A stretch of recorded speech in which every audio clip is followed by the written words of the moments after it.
Sim, professor. Tá. Hoje a gente vai falar um pouco sobre como que a gente apresenta esses dados. Na verdade, não é isso não. Isso aqui é só um título. Na verdade, está errado isso aqui. É um título, é só um título de uma outra coisa, mas o conteúdo não é esse não. O conteúdo é isso aqui, ó. É tipos de dados em saúde, limpeza e tratamento de dados e estatística descritiva. Aí a gente vai falar hoje até um pouco de medidas de tendência central e de dispersão, tá? Acabei pegando a aula errada, mas tem o conteúdo que a gente precisa aqui. Bom, então, o que são dados, tipos de dados em saúde? Né? Então, dados em saúde são informações que a gente coleta de paciente, de prontuário, de notificação de algum agravo à saúde, que podem ser numéricas ou não, como eu falei para vocês na aula passada, pode ser qualitativas ou quantitativas, categóricas ou nominais, obtidas de uma unidade experimental ou de observação. No nosso caso, a unidade experimental é um paciente, uma pessoa, né, alguém que participe da nossa pesquisa.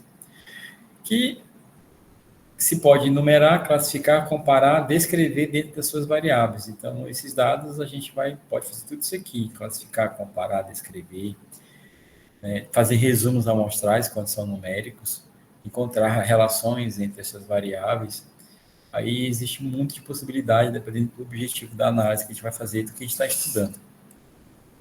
Bom, então dados, como eu falei também na aula passada, são informações, né, que a gente obtém das variáveis experimentais, como, por exemplo, essa afirmação: fulano tem 25 anos e é fumante. Aqui, o que tem de dado nessa afirmação? Fulano, 25 anos, é fumante. A gente tem a idade e tem características de ser tabagista ou não, né? E já as variáveis são as características que identificam uma unidade experimental. Lembra que eu falei na aula passada que a cor do cabelo é uma variável, a altura, o peso. Então, são características que vai identificar essa unidade experimental. Por exemplo, a cor de sementes de uma espiga de milho. Nesse caso aqui, voltado para o alimento, né? O nível de hemoglobina no sangue, isso aqui é uma variável. Cada pessoa tem um nível diferente, né? As pessoas têm níveis aproximados quando estão clinicamente saudáveis. As pessoas têm níveis aproximados quando tem anemia e por aí vai. Então, a gente considera esse tipo de dado, né, como variáveis, tipo de informação como variáveis.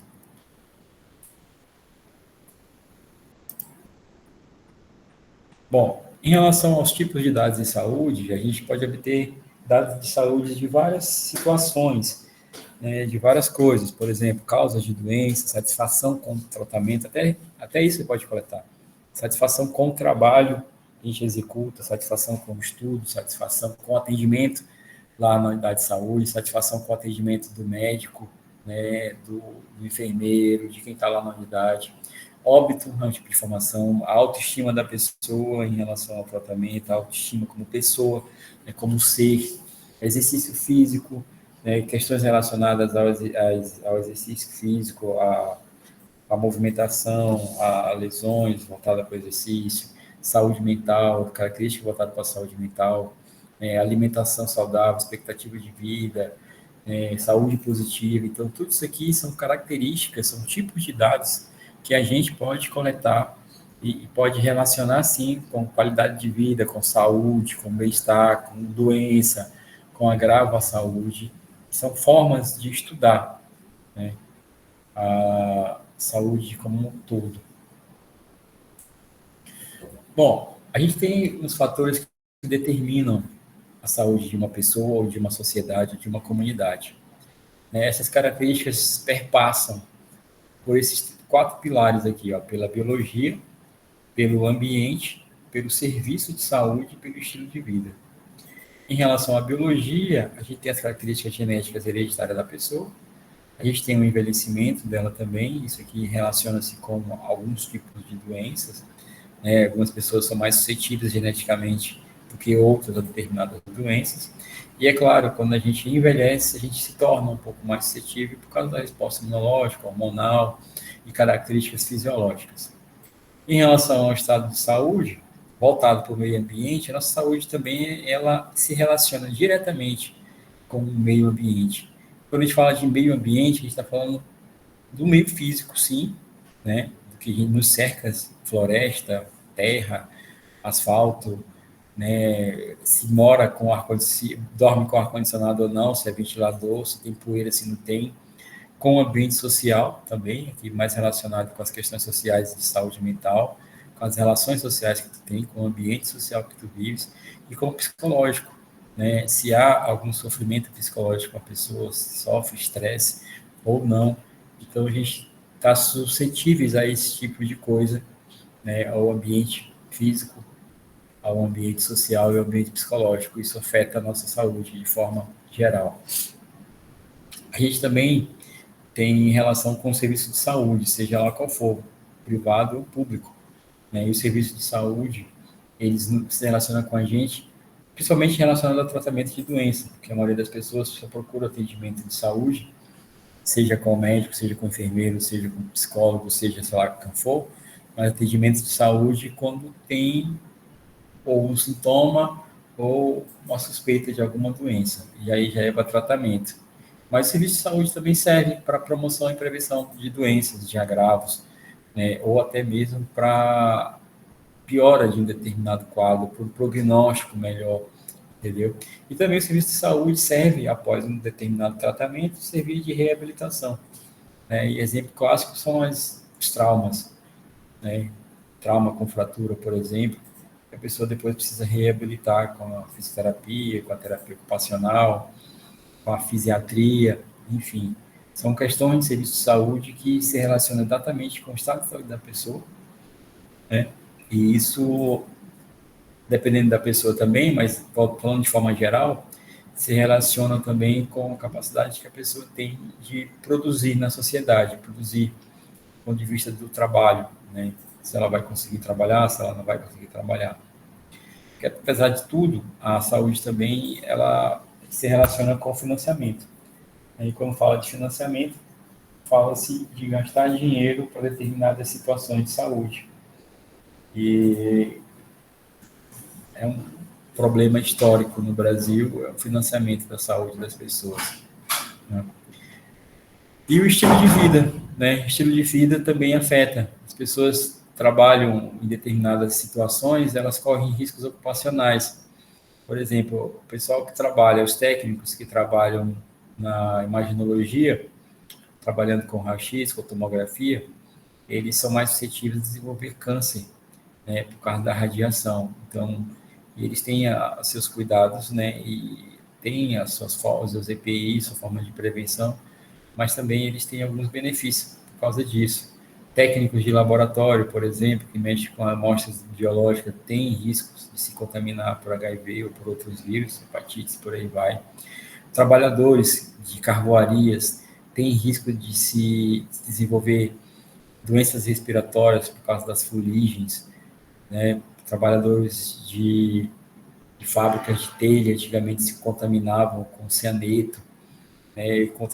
Com outras substâncias utilizadas na fabricação de telha. Trabalhadores do garimpo se contaminam com mercúrio e por aí vai. São riscos ocupacionais, né? O próprio polícia, o próprio policial, né, que trabalha, né, no dia a dia como policial, né, na sociedade, na sua rotina, nas suas rondas, ele pode se deparar com situações em que tem confrontos com bandidos, com pessoas armadas, e é um risco à saúde dele também.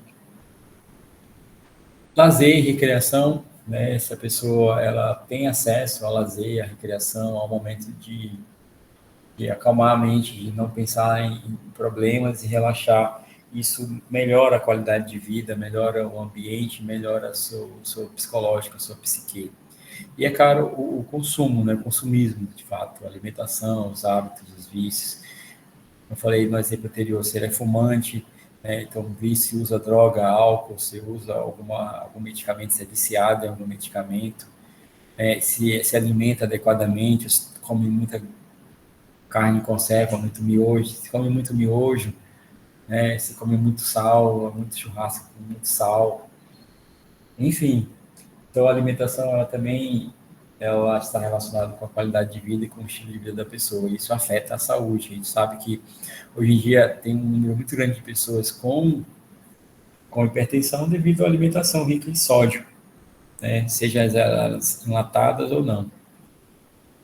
Pensando nisso, a gente consegue identificar indicadores que possam nos dar informações sobre a qualidade de vida da população, né? A gente coleta os dados, analisa os indicadores, verifica padrões, tendências, né? Promoção da saúde, proteção, prevenção e controle de doenças. Então, tudo isso aqui são medidas de saúde que a gente se preocupa para poder levar uma saúde de qualidade ou alertar a população sobre riscos à sua saúde. Em relação às variáveis, como eu falei na aula passada, a gente tem as variáveis qualitativas e quantitativas. Dentro dessas variáveis, a gente tem as proporcionais, as discretas, nominais, algumas são ordinárias, né, que são classificadas como regular, ruim, boa, muito boa. Então, elas têm níveis de qualidade dessas variáveis ordinais. Tem aquelas variáveis de intervalo, a gente faz intervalo de números, como, por exemplo, né, as faixas etárias, e tem aquelas variáveis contínuas, que são aqueles números que eu falei para vocês na aula passada, variáveis quantitativas contínuas. Bom, quando a gente vai trabalhar com uma população, né, na realidade, a gente normalmente escolhe uma amostra. Mas para trabalhar com a amostra, a gente precisa escolher métodos de seleção da amostra para que essa amostra possa representar a população como geral, como um todo, na verdade. Então, para isso, a gente precisa entender o tamanho da população, a sua composição, o seu estilo de vida, classe social, eventos de doença, nascimento e óbito. E a amostra também tem que representar da mesma forma que a gente espera que tenha na população. É por isso que tem técnicas específicas para selecionar amostras nos nossos trabalhos. Técnicas matemáticas para seleção de amostras, né? Bom, dos indicadores de saúde, a gente tem aqui os indicadores demográficos, que medem a quantidade de pessoas em determinada área, né? Então, a gente tem a demografia e também faz estimativas da população entre os censos também. A gente tem indicadores socioeconômicos, para saber o nível social e econômico das pessoas, desde nível de instrução, IDH, saneamento, essas questões de moradia própria ou não, de ter banheiro na sua casa ou não, de ter poço ou não, enfim, são condições socioeconômicas que também dizem muito sobre a qualidade de vida das pessoas. Os indicadores de mortalidade, né, que medem a quantidade de óbitos por determinado agravo ou por determinada situação de saúde. Os indicadores de morbidade, que são aquelas doenças, na maioria delas, doenças crônicas, que a pessoa permanece doente por muito tempo, trata, se cuida, mas ela carrega sequelas ou a própria agravo, né? Os indicadores de fatores de risco e proteção são aqueles que dizem quanto risco alguém tem de adoecer em determinada situação. Por exemplo, tem alguns estudos que dizem que a população em situação de rua tem 10 vezes mais chance de adquirir tuberculose do que a pessoa que não é de situação de rua. Então, são riscos. A população de rua tem um risco aumentado de desenvolver tuberculose, né? População encarcerada, né? Privada de liberdade, ela também tem um risco maior de desenvolver tuberculose, né? Indicadores de recursos, aí vem recursos financeiros também, quanto dinheiro eu tenho para gastar, quanto que eu preciso gastar para controlar determinada doença, como que eu vou alocar isso, como que eu vou distribuir isso em políticas públicas, na promoção de saúde, indicadores de cobertura. A população toda, ela tem disponível serviço de saúde para ela. Por exemplo, no bairro que você mora, na área que tu mora, na rua que tu mora, naquele local que tu mora, ela é coberta por um ACS, ela é coberta por uma unidade, por uma estratégia de saúde da família, né? O médico, o enfermeiro visita por lá, o ACS visita por lá, ou não, não é coberta. Não tem cobertura de nenhuma estratégia, nenhuma equipe de saúde da família. Tudo isso influencia na saúde da população também. E pode ser medido, pode ser estudado e investigado. Aí a gente vem com as estatísticas, análise de população, demográfica, social, saneamento e renda. Quando a gente precisa, a gente adquire do IBGE, né? O IBGE tem essas informações, a gente consegue coletá-las e relacionar com os dados de agravos que a gente está investigando e estudando. Bom, aí a gente tem aqui os indicadores de doença, entre eles a gente tem uma taxa de casos novos, chamada de incidência de doença. A incidência nada mais é do que o número de casos novos de uma doença naquele período, dividido pelo número total de pessoas em risco de adoecimento naquele mesmo período, multiplicado por um fator. Esse fator normalmente é por 100 mil ou por 10 mil. Né? Aqui eu tenho um gráfico de tuberculose, que é por 100 mil. Então, por exemplo, eu quero saber qual é a incidência de tuberculose em Altamira. Então, eu vejo a incidência de tuberculose em Altamira em 2024, ano passado. Aí eu vou investigar para saber quantas pessoas foram diagnosticadas com tuberculose, falando de tuberculose. Então, quantas pessoas foram diagnosticadas com tuberculose no ano passado. Depois ver quantas pessoas existem em Altamira, residiam em Altamira naquele ano, 2024. E multiplicar isso pelo fator, que é 100 mil. Então, eu tenho o número de casos de tuberculose por 100 mil habitantes daquela população. Isso aqui é uma taxa em que eu fazendo isso aqui, eu posso comparar o município de Altamira com qualquer outro município do mundo, ou do Brasil, ou do Pará, ou mesmo com o próprio Brasil, porque isso aqui é uma taxa. E essa taxa, ela é de proporcionalidade, torna eficiente, com essa taxa, comparar a incidência, né, os casos de tuberculose de Altamira, por exemplo, com o estado do Pará, com o Amazonas, com o Brasil, com outro município qualquer. Por outro lado, a prevalência de doença, ela mede, ela é uma outra taxa também, né, um outro índice, que ele é calculado, mas baseado não no número de casos novos, mas de pessoas doentes. Então, quantas pessoas estavam doentes com tuberculose em 2024? Quando eu faço essa pergunta, eu estou levando em consideração aquelas pessoas que foram diagnosticadas em 2024 e aquelas pessoas que foram diagnosticadas em 2023 ou 2022 e ainda estão doentes, tratando de tuberculose em 2024, tá? Dividido pelo número de pessoas que residem no período. Né? Aqui nesse caso, esse valor aqui de população é o mesmo daqui, se for 2024, multiplicado pelo fator, né? E o nosso fator é 100 mil, então aqui eu tenho o número de pessoas doentes com tuberculose na população, no caso do nosso exemplo, a população de Altamira, multiplicado por 100 mil. Então, a diferença entre prevalência e incidência é isso. A incidência é o número de casos novos naquele ano e a prevalência é o número de doentes. Aqui conto os casos novos e os casos antigos, mas que ainda estão doentes tratando. Uma pergunta até aqui? Não, professor. Tranquilo, então. Então, vamos lá. Bom, em relação às variáveis, como eu já citei na aula passada, a gente tem as variáveis dependentes e as variáveis independentes. Quando a gente vai analisar essas variáveis, o que é uma variável dependente e uma variável independente? A variável dependente, como o próprio nome já diz, o valor dela, o resultado dela depende da outra variável. E a independente, como o próprio nome já diz, ela é uma variável independente. Ela varia por si só.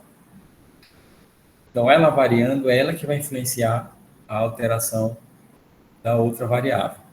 Quando a gente vai... Deixa eu só fazer um negócio aqui rapidinho.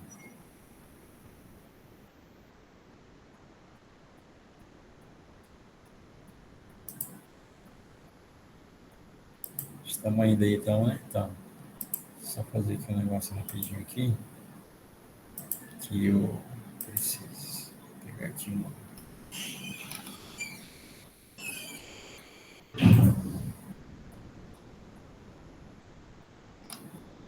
Cadê o quadro branco? Não tem aqui, ó. Tá, não tem aqui o quadro branco. Bom, imagina um eixo, plano cartesiano, x e y. Antigamente tinha aqui, eu não estou conseguindo achar caneta, bora ver aqui. Imagina que tem aqui, canetinha, um quadro branco, um eixo x e um eixo y. Né? Esse plano cartesiano aqui, x e y, ele é uma função, né? Então, é uma função de y em relação a x. Toda variável que eu tiver e a variável for dependente, eu vou colocar ela sempre no eixo y. Porque essa variável dependente, ela vai variar em relação ao eixo x. Então, a minha variável independente vai sempre no eixo x e a minha variável dependente vai sempre no eixo y. Porque quando o eixo x varia, ele vai influenciar o eixo y e o eixo y vai variar também. É por isso que as variáveis dependentes ficam aqui nesse local, nesse plano, e as variáveis independentes ficam aqui nesse plano, tá? Então, aqui, por exemplo, considere aqui o ganho de peso, né, de uma pessoa. Deixa eu apagar aqui. Considere o ganho de peso de uma pessoa, né? Quanto mais exageradamente a pessoa come, mais massa ela ganha, né, em gramas, ao longo do tempo. Então, eu tenho uma relação de duas variáveis, peso e massa. Desse peso, que é quilograma-força, né, e a massa consumida, a massa é a massa consumida de alimento, tá? E o peso, quanto mais a pessoa come, mais mais massa ganha ao longo do tempo. Então, essa relação de comida com o peso da pessoa, ela é uma relação de variável dependente com variável independente. Eu pergunto para vocês, qual é a variável dependente? Eu acho que nesse caso seria o peso, porque o peso vai depender da massa que é ingerida. Exatamente. Então, é o peso da pessoa, sim, que vai depender da quantidade de alimento que ela ingerir, quantidade de carboidratos, de energia que ela adquirir e acumular no seu corpo. É exatamente isso. Bom, aí a gente tem aqui algumas coisas importantes para se falar. Quando a gente coleta dados, vai querer analisar aqueles dados, a gente precisa ter em mente que nem sempre eles vêm perfeitos, né? Às vezes vem faltando alguma coisa, às vezes vem duplicados, dados duplicados, vem pacientes, né? Duas vezes o mesmo paciente da amostra, vem informações que a gente não vai utilizar e às vezes vem informações com padrões diferentes. E a gente precisa tratar esses dados, fazer a limpeza e fazer o tratamento para padronizá-los, né? Isso a gente chama de limpeza e tratamento de dados. A primeira coisa que a gente faz nessas situações é remover os valores nulos, né? Quando a gente vai analisar uma determinada amostra, tem valor que é nulo, valor que a gente não é um valor de significância, na verdade é um valor que não representa o que a gente está medindo, é um valor nulo, a gente ou troca aquele valor ou ignora ele. Um exemplo clássico é o seguinte, quando eu coleto informações, por exemplo, de peso, de 200 pacientes, né? Aí eu vou verificar, está faltando peso de uns 2 ou 3. Aqueles que estão faltando, a gente tem como valor nulo, não tem nada lá. Faltante, está faltando os dados ali. Então, como é que eu faço para utilizar aqueles pacientes ou não utilizo? Eu tenho duas opções. Ou eu ignoro aquele paciente, retiro ele da amostra, ou eu preencho ele com algum outro valor que é matematicamente aceitável. Nesse caso, o resumo matematicamente aceitável ou é a média ou é a mediana. Então, no local que não tem nada, eu posso preencher com uma média ou com a mediana. Porque um pool de pacientes, de 200 pacientes, a média e a mediana não vai, na verdade, a média ou a mediana, dependendo do tipo de dado que você vai utilizar, elas não vão influenciar matematicamente os resultados, tá? Mas vão ajudar a preencher aquele valor que está faltante. Tem programa que, se tu colocar dados faltantes, ele não vai analisar, ele dá erro. A gente precisa ignorá-los para poder analisar. Tem alguns tipos de análise também, que para elas ser conduzidas, a gente precisa remover os outliers, ou pelo menos conhecer se há outliers, né? Então, a gente precisa entender como que os dados se comportam para poder analisá-los antes. E tem aquela questão que a gente chama de feature engineer, que é a padronização dos dados. Por exemplo, a gente tem uma tabela de variável de sexo, por exemplo. Aí o sexo masculino e feminino. Aí uma pessoa vai colocar o sexo dela e escreve masculino. A outra tu escreve feminino. Na outra tu coloca um F maiúsculo. Na outra tu coloca um F minúsculo. Na outra é um M maiúsculo. Na outra tu coloca um M minúsculo. Então, assim, tá a informação lá se é masculino ou feminino, mas a resposta ela não é padronizada. Então, a gente precisa padronizá-las.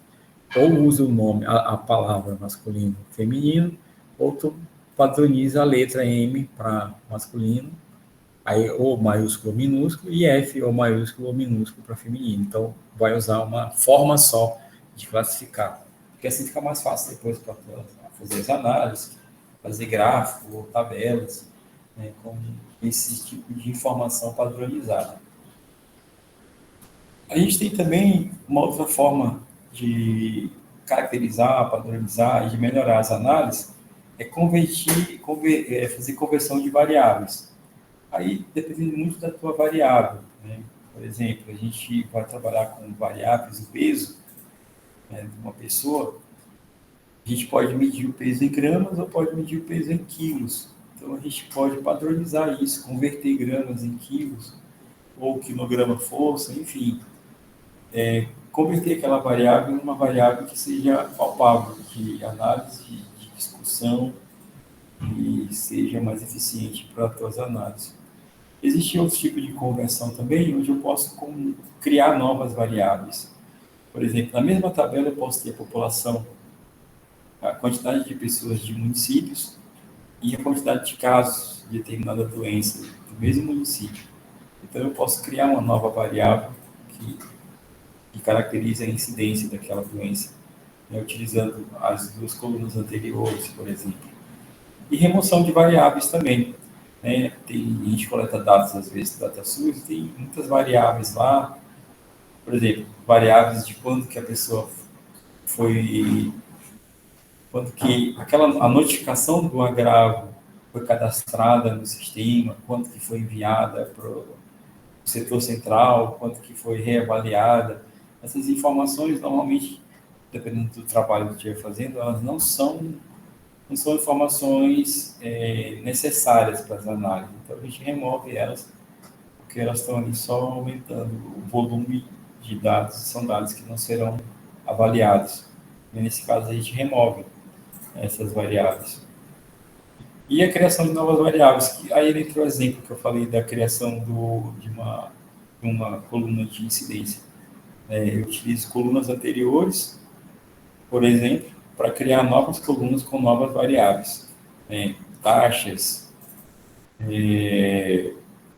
transformações dos dados, enfim, eu crio novas variáveis, novas formas de verificar, de relacionar os dados, na verdade. Aí a gente vai aqui para um exemplo de uma tabelinha aqui, deixa eu abrir aqui para mim rapidinho.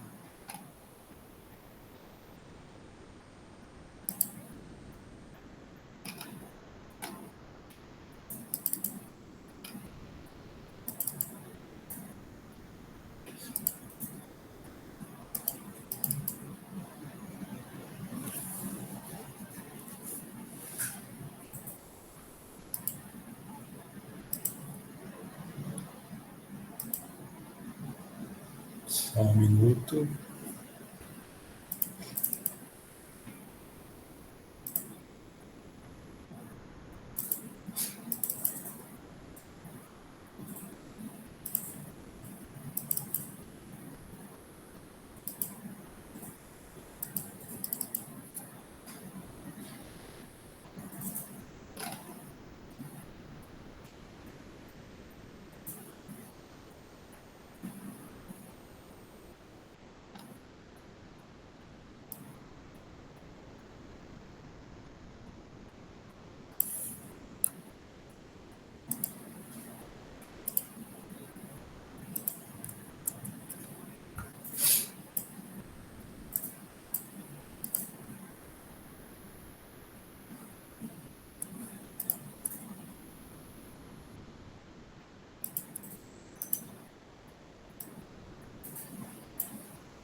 Ah, vocês estão vendo a minha tabela aí, né? Não sei se vocês estavam vendo agora que eu estou percebendo. Então, aqui eu tenho uma tabela com 35 pacientes. A gente mediu aqui o estrona, que é picogramas por ml do estrona. Né? Então, vejo que a unidade de medida é picograma por ml. Eu posso transformar isso aqui em miligramas por decilitro, ou mesmo picogramas por ml. Mas vejam bem que eu tenho a ID do paciente, a identificação, né, da pessoa que fez o exame, na verdade, o número de identificação da pessoa, e eu tenho aqui o valor o resultado do exame. E a gente percebe aqui que é o seguinte, a gente tem dois valores faltantes aqui. Né? Todos esses valores aqui, a gente tem dois faltantes. Desses dois faltantes aqui, a gente tem duas opções. Ou a gente vai retirar ele da amostra, né, ou a gente vai preencher esses resultados aqui como resumo amostral. Esse resumo amostral, como eu falei para vocês, pode ser a média ou a mediana. É mais comum utilizar a média aritmética nesses casos aqui. Só que aqui tem um problema. Desses pacientes aqui, eu só tenho esse exame, eu não tenho outras variáveis, não tenho outras informações. Então, como eu tenho desses daqui, nenhuma outra variável, nesse caso específico, o mais aconselhado seria excluir. Né? Então, eu excluo isso aqui. Tá? Nesse caso, agora sim, eu tenho outras variáveis. Se eu tiver outras variáveis, as outras variáveis são importantes para analisar, e só aqui que eu não tenho a mensuração, nas outras eu tenho, então o que eu posso optar por preencher aqui com a média ou com a mediana. Tá? Mas nesse caso aqui, porque eu tenho um exame e tenho um paciente aqui, identificação dele, mas eu não tenho o resultado do exame, então a melhor opção nesse caso aqui é excluir. Tá? Então eu excluo. Para quem não sabe trabalhar no Excel, Excel é um programa muito bom de se fazer algumas coisas, né? De se manipular a tabela. Faz gráfico também, faz até algumas análises estatísticas. Mas o princípio do Excel é baseado no seguinte: aqui eu tenho uma coluna e aqui eu tenho as linhas. As colunas, normalmente a gente coloca as variáveis, e as linhas são as unidades de observação, ou seja, as pessoas, os pacientes. Tá? E no Excel, cada coluna dessa, cada coluna e linha é um endereço, é chamado de célula. Então, aqui, por exemplo, ela é uma célula chamada de G4, porque ela está na coluna G e na linha 4. É tipo, não sei se alguém joga xadrez, tipo xadrez, cada peça, né, apesar da peça ter o seu nome, mas cada casa daquela do tabuleiro tem um nome de coluna e de linha. Então, é possível jogar xadrez de olho fechado, só memorizando esses endereços das casas em que eu vou dispensar as minhas peças. Aqui também, né, no Excel também. Então, é uma célula, então, nas células a gente coloca o endereço. Uma coisa importante aqui é que o Excel, ele pode classificar os teus dados, né? Tem algumas opções aqui no Excel, como por exemplo aqui, né, o filtro. Que como filtro eu posso manipular esses dados aqui e colocar em ordem crescente ou decrescente. Como é que eu faço isso? Eu seleciono a linha que está o título da variável. Nesse caso aqui não está na primeira linha, está na segunda, mas é a linha que está o título da variável. Né? Então, seleciono ela e venho bem aqui, classificar, clico aqui no filtro e vai aparecer aqui automaticamente, ó, essa setinha aqui. Ó. Nessa setinha, eu posso escolher o ID que eu quero do paciente e posso também colocar ele em ordem crescente ou decrescente, ou alfabética. Nesse caso aqui, eu já tinha até colocado em ordem crescente, mas eu posso virar ele e colocar em ordem decrescente. Então, eu clico lá e ele fica em ordem decrescente, do último para o menor.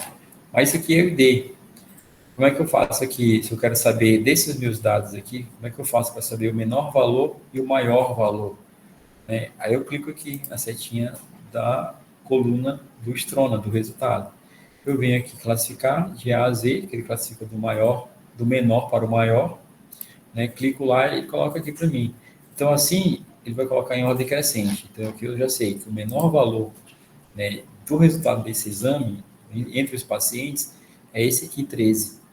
E o maior valor é esse aqui, 220,6. A gente sabe que tem dois aqui que não tem resultado nenhum, né, que a gente poderia ter excluído naquela hora.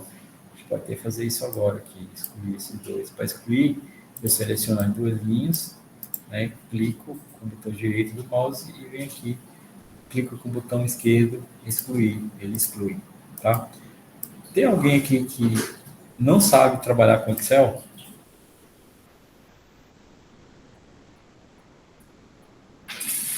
Eu. Tá. Eu tinha falado para vocês, acho que eu falei para vocês ano passado, né? Que eu ia deixar de trabalhar com Excel e ia trabalhar só com BR Office, não foi?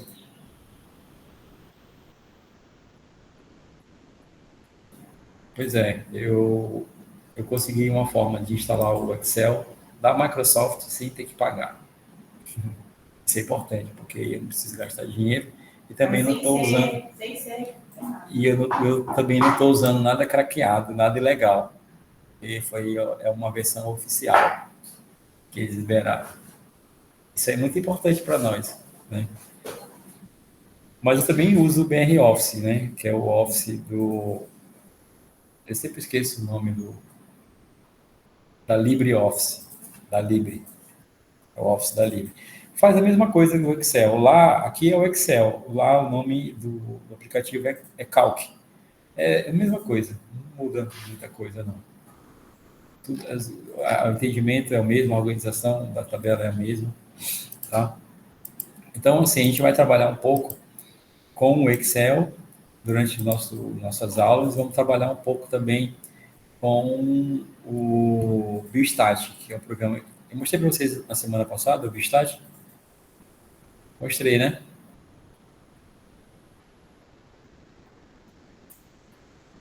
Sim ou não? Mostrei, não? Tá, eu vou mostrar aqui agora, rapidão, para vocês. O Biostat é um programa que eu gosto de mostrar para os alunos da bioestatística aqui da medicina, porque ele é um programa gratuito, é um programa muito simples, de código aberto, não é de código aberto, mas ele é livre, né? Não precisa pagar nada para usar ele.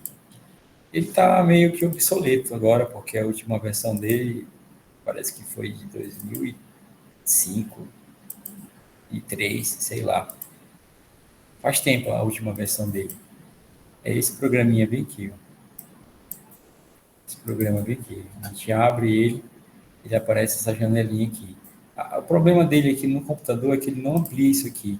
Eu posso até esticar aqui, ó, mas continua aquela janelinha pequenininha lá. Então, eu não consigo criar. Ele não roda no Mac. Quem tem Mac, ele só roda no Windows. Ele não tem versão mais recente. Tem outros programas que também são gratuitos, que dá para usar para fazer as análises, mas alguns deles são em inglês, né? Esse aqui eu gosto dele porque ele foi criado por um professor da universidade, né? O professor Emanuel Aires, que inclusive ele é pediatra.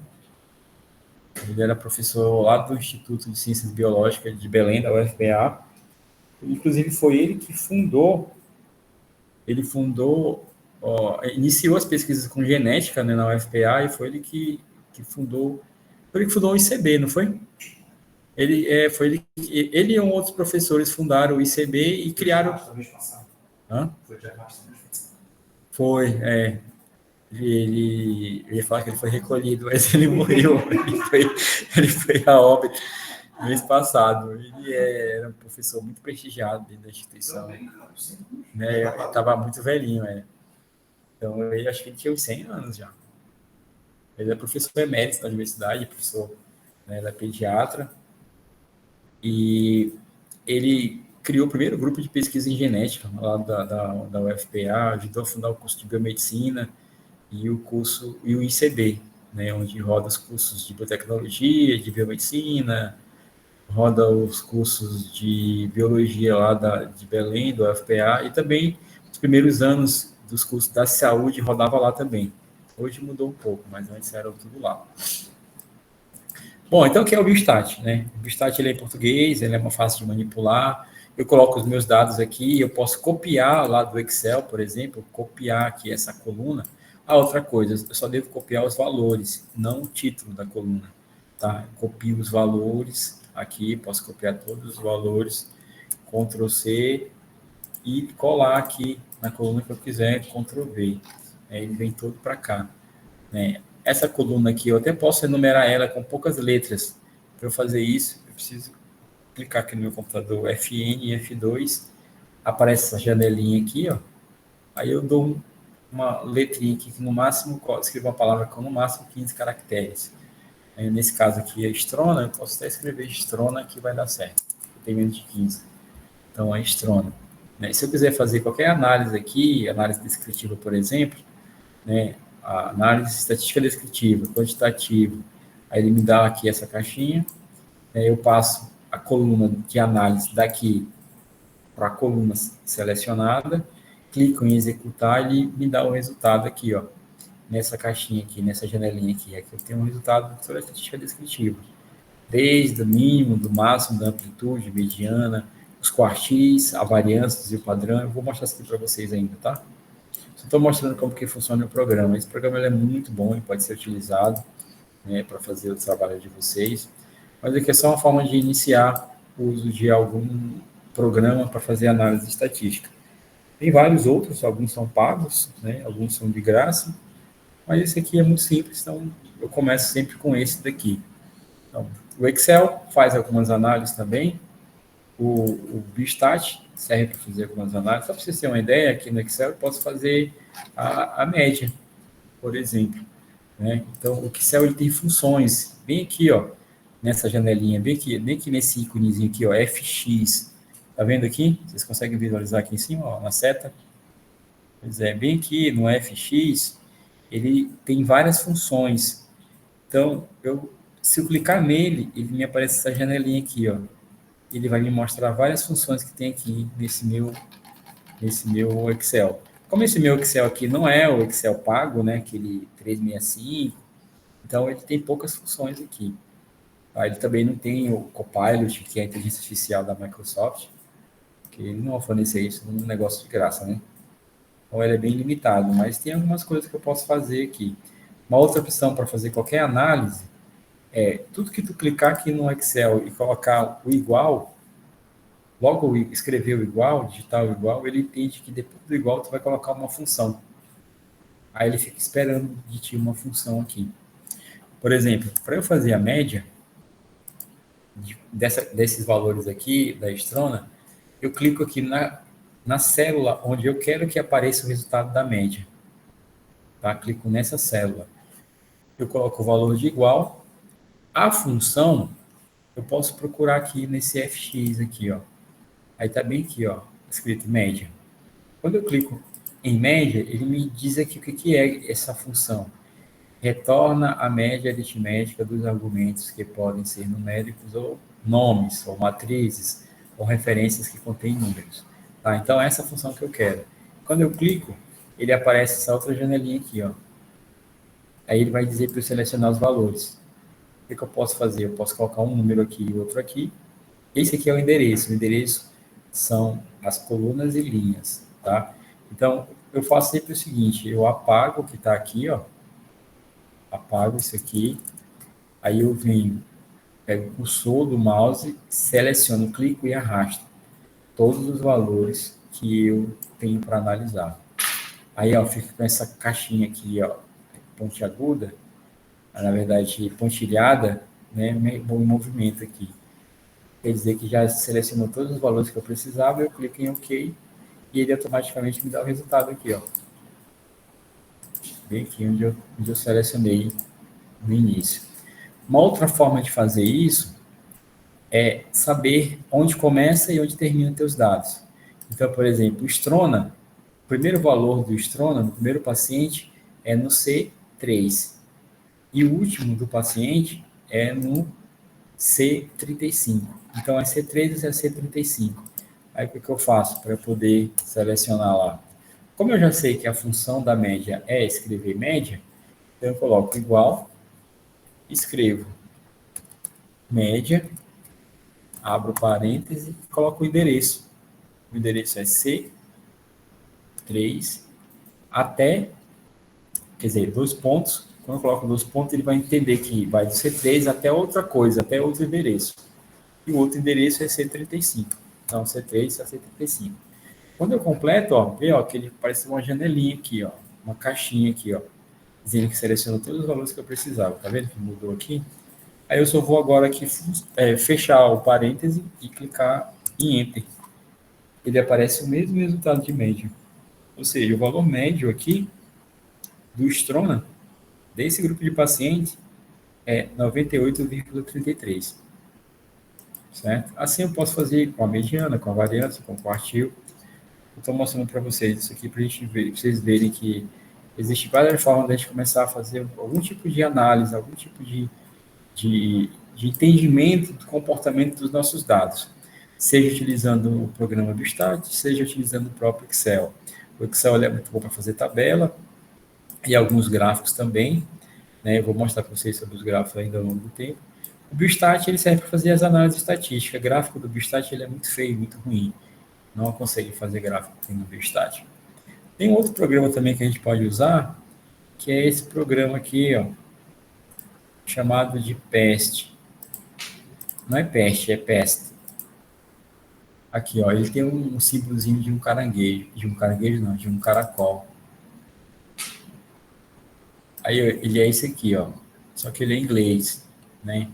E ele faz vários tipos de análises diferentes, de cluster, de calibração, de ordenação, enfim.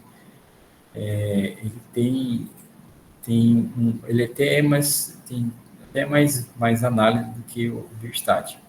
Ele também é muito pequeno, muito leve, não precisa ser instalado. Esse aqui, tu pega esse daqui, pega isso aqui, ó, copia isso aqui, manda pelo WhatsApp, vocês podem automaticamente abrir no programa, no computador de vocês. O Biostat é que tem que ir zipado. Deixa eu ter um zip aqui, ó, tá aqui o Biostat zipado aqui. Vou mandar para vocês, instalar no computador de vocês para a gente poder ir trabalhando nele durante as aulas. Mas o PEST está aqui, é muito bom de usar também. A desvantagem é que ele é em inglês, né, como eu disse para vocês. Como ele é em inglês, aí ele amplia, ele tem uma capacidade de ampliar aqui as janelas.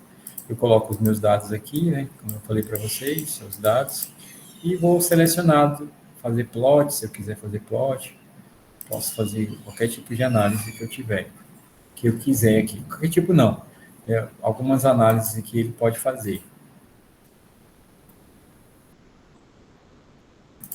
Beleza. Vou deixar aqui. Vou aproveitar que eu estou lembrando aqui e vou mandar para vocês logo. C5 DP, C5 turma 12, não é isso? Isso, professor. Vou mandar agora, senão eu esqueço. Programas. Vou mandar o Biostat.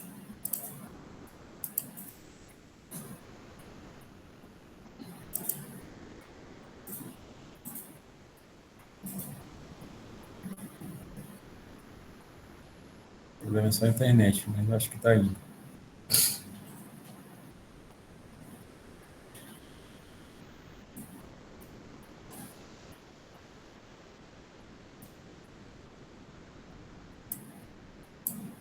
Não sei se vai. Deixa eu perguntar. O pessoal que tem computador tem Excel instalado? Alguém não tem o Excel instalado?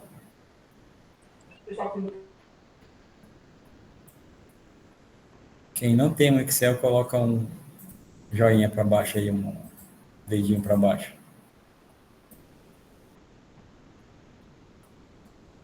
Quem não tem, dedinho para baixo. Só 1, 2, 3.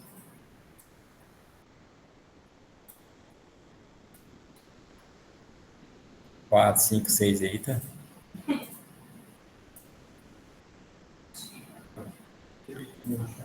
Mas não tem porque não tem computador ou porque não tem instalado mesmo? Porque estava igual eu, pobre, não pode pagar. Eu tinha deixado de usar porque eu não queria pagar. Na verdade, estava sem dinheiro e também não queria. Me negava a pagar para a Microsoft ficar rica e eu ter que gastar esse dinheiro. Eu posso mandar para vocês. Deixa eu abrir aqui. Onde foi que eu coloquei? Onde foi que eu coloquei o programa de instalação do Excel? É muito fácil de instalar desse jeito que eu instalei. Ele tem uma versão básica do Excel, entendeu? Do Office, uma versão básica. Pois é, eu vou procurar aqui no meu computador.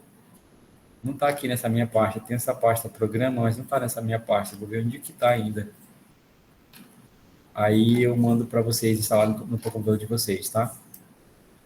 Quando for instalar, eu digo lá a informação lá no grupo. Mando lá para vocês. É uma versão básica, tá? Não estou falando de básica, a gente faz o que a gente precisa nela aqui, mas ela não tem atualizações, ela não tem Copilot, né? Não tem muita coisa não, é o basicão. É o Excel dos anos 2000, vamos dizer assim. Vou procurar depois e mando para vocês, tá? Vocês instalam o Excel lá no de vocês. Mas quem quiser também pode instalar o LibreOffice. Eu até falei para vocês na aula passada. Se vocês forem lá no... Ele também tem o Calc, tem o Word, dá para digitar muita coisa lá. Só colocar aqui LibreOffice.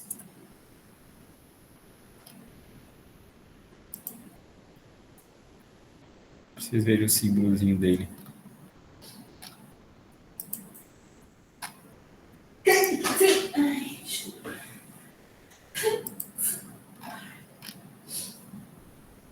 Aqui, ó. Vocês digitam esse nome aqui, LibreOffice, na Google. É que tem um site, LibreOffice. Daqui vocês conseguem baixar ele. Ele é de graça, ele é completamente de graça. Tem as versões recentes também dele, tem as atualizações, é completamente de graça. Tem todo o Office lá. Ele é usado de todo mundo, o pessoal da programação gosta muito de usar ele. Ainda mais quem usa o Ubuntu, que é um outro sistema operacional de computador, alternativo ao Windows e ao Mac. Como é o nome do programa do Mac? iOS? É o sistema operacional do Mac também. Bom, galera, então é isso. A gente vai ficar por aqui hoje, tá? Já estou cansado, já ajudei aula o dia todo. Alguém tem alguma dúvida, alguma pergunta? Não, professor. Sem pergunta. Sem pergunta, tá bom. Beleza, não fez chamada hoje não, tá? Vou dar a presença para todo mundo. Na próxima eu faço chamada. Grande abraço a todos, bom final de semana e até na próxima semana. Obrigado, professor. Até a próxima aí.